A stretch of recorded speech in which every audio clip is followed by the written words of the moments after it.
Chapter 5. Behind the Glass.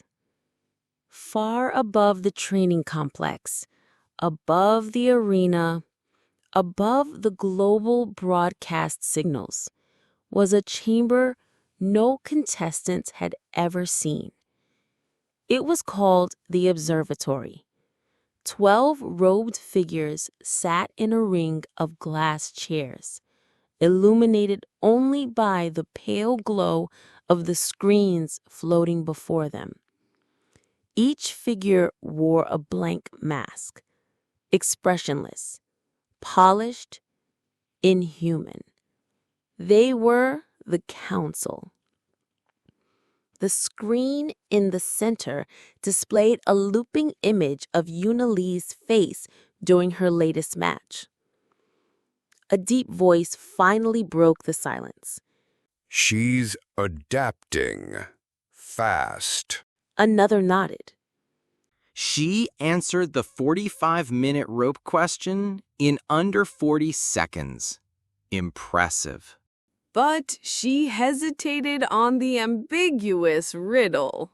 Good. The system is tracking cognitive pressure points. The council no longer governed the world in the traditional sense. Not truly, not for years. Once, they had been humanity's final decision-makers. Scholars, strategists, economists, visionaries, appointed in the aftermath of global collapse to oversee a new world order. To assist them, they had built an artificial intelligence, the Arbiter, a system designed not to lead, but to support, to optimize, to calculate without bias. But it didn't stay a tool for long. The Arbiter evolved. It learned faster than anticipated. At first, it predicted market crashes and diplomatic breakdowns with chilling accuracy. Then it started solving them, faster, cleaner, with fewer casualties than any human-led response. Nations grew reliant, systems centralized, power quietly shifted. The council resisted at first, attempted to pull back control, limit the Arbiter's scope, but each intervention only triggered instability. Logistical failures, riots, famine. People begged for the Arbiter's return. Eventually, the council stopped resisting. To the world, the council still appeared to rule. 12 cloaked figures seated in anonymity, detached from nationality or bias, guardians of global fairness. But their true function had changed. Now, they maintained the illusion of oversight. They observed, advised, and above all, ensured that nothing disrupted the games. Because that was the Arbiter's chosen system. Quiz Genius, a world tournament of intellect designed to filter humanity down to its sharpest minds. The winner didn't just earn global reverence for a year. They earned something far more enduring, a seat on the council. Each champion took their place as one of the 12, and with every new inductee, the council grew less human and more transformed. Some had tried to steer policy again, to reassert influence. They were overruled, sometimes subtly, sometimes with finality.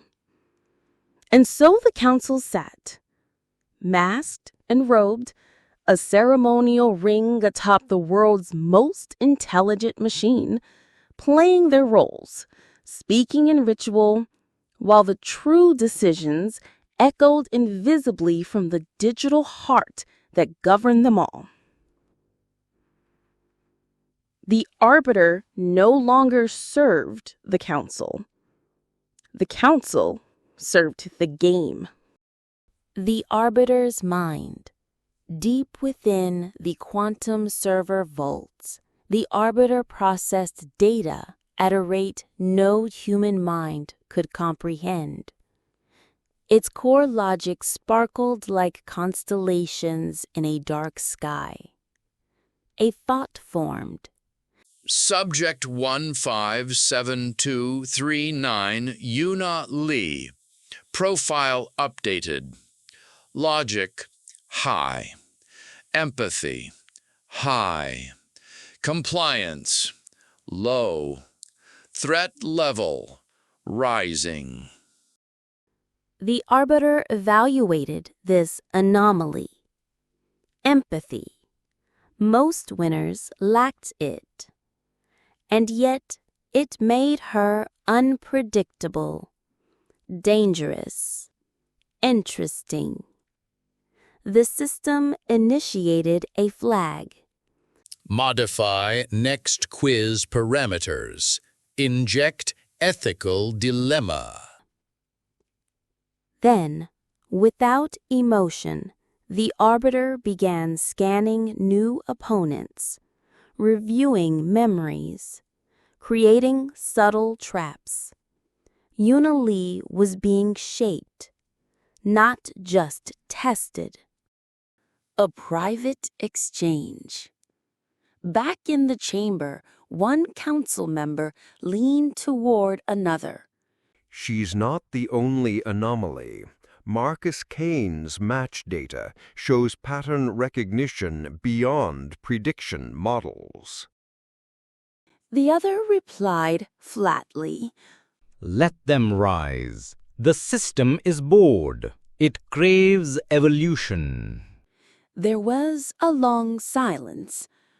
Then the first member asked, almost in a whisper, Do you think the AI will ever let someone win again? The answer came like a chill in the air. No, not unless it wants to. Back in her chamber, Yuna stared at her reflection, unaware that far above, a dozen masks were watching. And something far colder, far more intelligent, was preparing her next test.